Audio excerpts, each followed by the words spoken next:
Welcome back to the channel. Today we are strapping on our boots, grabbing our waterproofs, and heading out into the famous British countryside. However, we aren't here to sell you the dream, we are here to expose the reality. The United Kingdom is rightfully marketed as a hiker's paradise. We are sold a very specific, romantic image of what it means to walk in Britain. We picture solitary figures standing atop craggy peaks in the Lake District, surrounded by silence. We imagine walking through purple heather in the Scottish Highlands, with nothing but the cry of a golden eagle overhead. It is the land of Wordsworth and Wainwright, a green and pleasant land where the walking is supposed to be good for the soul. But there is a dark side to UK hiking that the glossy guidebooks and the filtered Instagram posts conveniently forget to mention. For every majestic, silent peak, there is a trail that has been turned into a muddy, eroded motorway. For every hidden valley, there is a path so destroyed by foot traffic that it feels less like a nature walk and more like a trudge through a First World War trench. And for every peaceful moment of reflection, there's a summit where you have to queue, literally stand in a line for 45 minutes just to take a selfie at the top. In this video, we are going to look at the 9 worst hiking trails in the UK. Now, when we say worst, we mean it. Some of these are on the list because they are dangerous, slippery gullies of misery. Others are here because they are boring, soul-destroying trudges along tarmac or through industrial farmland. And some are worst simply because they have become victims of their own success, transformed from wild places into overcrowded tourist traps that offer all the tranquility of a shopping center on Christmas Eve. We're going to save your knees, your patience, and your precious weekends by telling you exactly where not to go. And because we aren't just here to complain, stick around until the end of the video, where we will give you 2 alternatives, 2 hidden gems that actually deliver on the promise of the great British outdoors. But first, let's strap in for the disappointment. Before we start naming and shaming specific mountains and trails, we need to establish our ground rules. You might be thinking, surely any walk outside is a good walk. Fresh air is fresh air, right? Well, seasoned hikers know that is simply not true. To make this list of the worst, a trail has to fail spectacularly in at least one of 3 specific categories: overcrowding, condition, or monotony.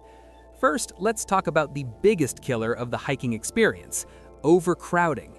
The UK is a small island with a population of 67 million people, and it seems like on a bank holiday weekend, every single one of them decides to climb the same 3 mountains.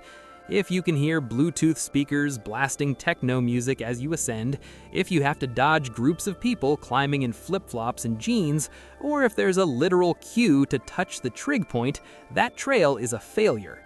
It ceases to be a wilderness experience and becomes a queue with altitude. It creates human erosion, where the stress of the city simply follows you up the hill. Second is condition. We're talking about the physical state of the path. Some trails have been hammered by millions of boots until they are no longer paths, they are scars on the landscape. We are looking at trails that are essentially gullies of loose, ankle-breaking scree or knee-deep bogs that never dry out, leaving you trudging through gray sludge for hours. Conversely, we are also looking at the over-sanitized paths, miles of Forestry Commission gravel roads that destroy the soles of your feet and offer zero technical interest. And third is monotony. This is often called the green tunnel effect. These are the long-distance trails that sound epic on paper, like walking across England, but in reality involve spending 3 days walking along the side of a dual carriageway or trudging through endless, featureless industrial farmland with high hedges blocking every view. A great hike needs atmosphere and variety. A bad hike feels like a commute. So, keeping these 3 pillars of disappointment in mind, the crowd, the bog, and the boredom, let's open our map of doom. We're starting with one of the most famous mountains in the world, which has sadly become one of the worst experiences in Wales. We are kicking off our list at number 9 with the Giant of Wales, Mount Snowdon, Yr Udwada. But specifically, we're targeting the Llanberis path. Now, let's be clear. Mount Snowdon is a magnificent mountain. It's a jagged, volcanic beast that looks incredible from a distance. But the Llanberis Path is often referred to by locals as the motorway, and for good reason. It's the easiest, longest, and gradual route up the mountain, which means it acts as a magnet for every single tourist, school trip, charity challenge group, and stag do in the United Kingdom. If you choose to hike this path on a Saturday in summer, you are not entering a wilderness. You are entering a procession. The path runs parallel to the Snowdon Mountain Railway for much of the route, which means that as you sweat and trudge your way up the incline, your soundtrack is not the singing of skylarks or the wind in the grass. It's the rattle of diesel engines and the smell of exhaust fumes from the train chugging past you every 30 minutes. It ruins the immersion completely. The psychological impact of this trail is devastating for a serious hiker. You hike for 3 hours, battling the crowds, dodging people who are wholly unprepared. We're talking carrier bags instead of backpacks. You finally reach the summit, exhausted, hoping for that moment of glory. But what do you find? You find a cafe. You find a gift shop. You find a train station disgorging hundreds of fresh, clean people who didn't hike up at all and are pushing past you to get the view. The summit of Snowdon via the Llanberis Path is effectively a high-altitude bus stop. You will likely have to wait in a queue for 45 minutes just to touch the trig point. The path itself is wide, heavily scarred, and visually uninspiring compared to the dramatic ridges of Crib Goch or the Pig Track. It's a hike that promises majesty, but delivers a crowded, commercialized experience that leaves many real hikers wondering why they bothered. If you want to see the real Wales, this is the absolute worst way to do it. Moving north to Scotland, we find our number 8 entry. The West Highland Way is the premier long-distance trail in Scotland, stretching 96 miles from Milngavie to Fort William. Most of it is stunning, but there is one specific section that breaks the spirit of almost everyone who attempts it, the Loch Lone side section. Specifically, we're talking about the tortured stretch between Roardennan and Invernaarden. On the map, this looks delightful. A walk along the bonny banks of Loch Lomond, you think? How lovely! In reality, this is 7 miles of psychological and physical torture. This section is notoriously difficult, not because of extreme elevation, but because of the terrain. It's a relentless assault course of slippery, wet tree roots, jagged rocks, and constant, pointless ups and downs. You're constantly scrambling over boulders and sliding on mud. The problem is that you're never high enough to get a sweeping panoramic view of the lake because you're stuck in the dense tree line, the green tunnel. You can't get into a walking rhythm because every single step requires you to look down to avoid twisting an ankle. It's technical, slow, and incredibly frustrating. Many people start the West Highland Way full of optimism, only to quit specifically after this section. It destroys your feet, it drains your energy, and it offers very little visual reward for the effort. It is widely considered the hurdle you just have to survive to get to the good bits in the Highlands. If you can skip this section by taking the ferry, do it. Your ankles will thank you. At number 7, we return to the Three Peaks theme with the highest point in the British Isles, Ben Nevis. Specifically the mountain track, formerly known as the tourist route. Ben Nevis is a bucket list item. Everyone wants to say they have climbed the highest mountain in the UK, and that's exactly the problem. This path attracts roughly 150,000 to 200,000 people a year. That amount of foot traffic on a singular path has turned the mountain into a stone chute of misery. The path starts innocently enough near the Glen Nevis Visitor Center, but it quickly turns into a relentless, monotonous zigzag. There's no technical climbing, no scrambling, just an endless, lung-burning slog up a path made of loose rocks and boulders. Because Ben Nevis is so massive and sits directly on the west coast of Scotland, the weather is notoriously bad. For about 300 days of the year, the top half of the mountain is shrouded in thick gray clag, mist, which means you aren't hiking for the view, you are hiking purely for the tick box exercise. But the worst part of the Ben Nevis mountain track is the condition of the environment.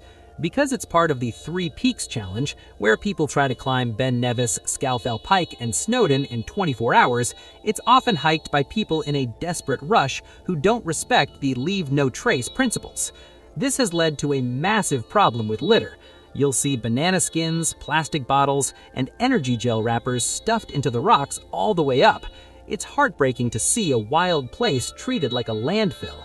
And without getting too graphic, the complete lack of toilet facilities combined with thousands of visitors has led to significant hygiene issues near the summit. It's a crowded, dirty, foggy, never-ending staircase. While the north face of Ben Nevis is a climber's paradise full of drama and beauty, the mountain track is a place to be endured, not enjoyed. It's the definition of Type 2 fun. Miserable while you're doing it, and you only vaguely appreciate it once you're back in the pub and warm again. At number 6, we complete the Three Peaks trilogy of terror with England's highest mountain, Scafell Pike, specifically the popular route from Wasdale Head. If Ben Nevis is a never-ending staircase and Snowdon is a railway line, Scafell Pike is a scree-slope disaster zone. It is the smallest of the three national peaks, but do not let that fool you. Underfoot, it is arguably the nastiest. The path is notoriously rough. It is essentially a vertical pile of loose, jagged stones that shift under your weight with every step. The erosion here is so bad that the main path is often referred to by locals and rangers as the Brown Tongue.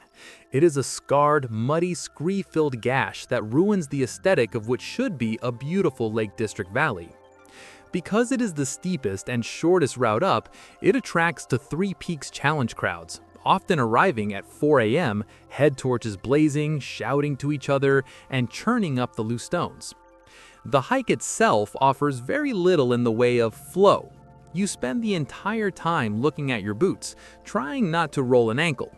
And because Scafell Pike is essentially a giant pile of rubble at the summit, if the cloud comes down, which it does 250 days a year, navigation becomes a nightmare. Every rock looks the same.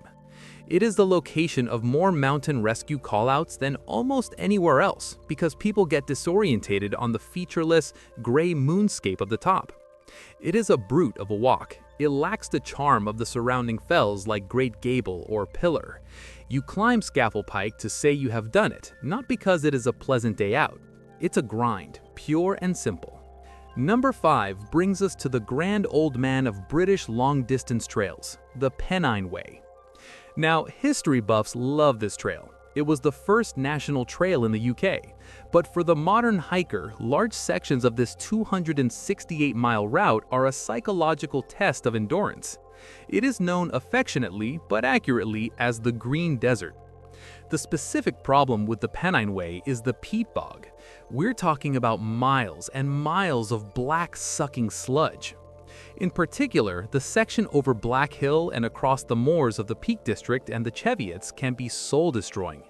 Even with the introduction of flagstones in some areas, you will inevitably spend days with wet feet. The landscape here isn't the dramatic, craggy peaks of the lakes. It is rolling, featureless moorland that looks exactly the same for 3 days straight. It is a trail that breaks people mentally. You walk for 8 hours and the view never changes. It's just heather, mist, and mud. If the weather turns, and on the Pennines it's usually raining horizontal sleet, there's nowhere to hide. There are no trees, no valleys, just an exposed plateau of misery. Hikers who attempt the full trail often talk about the wall, a point around the halfway mark where the sheer monotony of the slog makes them want to quit. It is a trail that demands respect, but it rarely gives you any joy in return. It's a slog for the masochist, not a hike for the pleasure seeker. Unless you enjoy the feeling of cold water slowly seeping into your socks while staring at gray fog, this is one to avoid. At number 4, we have the most famous end-to-end challenge in the UK, Land's End to John O'Groats. This sounds like the ultimate hiking adventure, walking the entire length of the country. Epic, right? Wrong. In reality, Ledog is not a hiking trail. It's a logistical nightmare that involves an astounding amount of road walking. Because there is no single designated off-road path that connects the bottom of England to the top of Scotland, hikers are forced to link together various trails using the road network. This means you will spend days, sometimes weeks, trudging along the side of B roads and A roads. There is nothing wild about being buffeted by the slipstream of a 40-ton articulated lorry doing 60 miles per hour while you walk on a grass verge that's 6 inches wide. It's dangerous, it's noisy, and it's filthy. You aren't breathing fresh air, you're breathing diesel particulates. The southern section through Cornwall and Devon in particular is notorious for its high hedges. You can't even see the view. You're walking in a tarmac trench dodging traffic. And when you finally reach the endpoints, Land's End or John O'Groats, you're greeted with tacky theme parks, paid parking, and signposts that charge you money to take a photo. This is a challenge for people who love spreadsheets and logistics, not for people who love nature. It's a stunt hike. If you want to walk the length of a country, go to New Zealand or the US. Doing it in the UK is largely just an exercise in dodging traffic.